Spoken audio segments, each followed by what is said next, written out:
Welcome back to Saturday's Sports Special. When the JFF announced its 22-player squad to face Chile in the FIFA window later this month, there was the noticeable absence of the senior reggae girls who took part in the 2023 World Cup. However, JFF General Secretary Dennis Chung says it's not the fault of the federation. The standoff between the JFF and the senior reggae girls now seems like a never-ending one. That's because neither party has indicated when the team will be back at full strength. For the federation, at the moment, they have no idea. The squad for the two-match friendly tour of Chile has 2 World Cup representatives, but they are from the squad of 2019. According to JFF General Secretary Dennis Chung, contact was made with the players who continue to say they're not available. So there are 18 of them who signed the thing to say they're unavailable.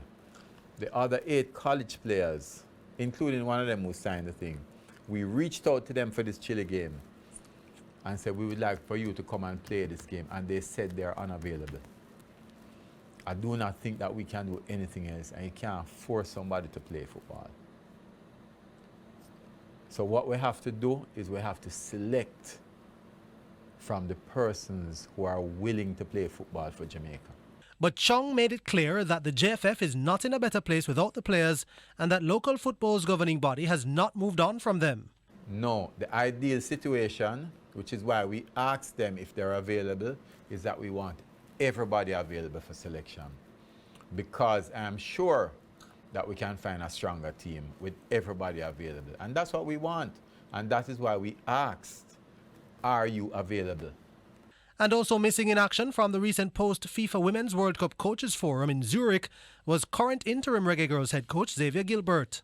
I did not get, and I searched high and low, that communication.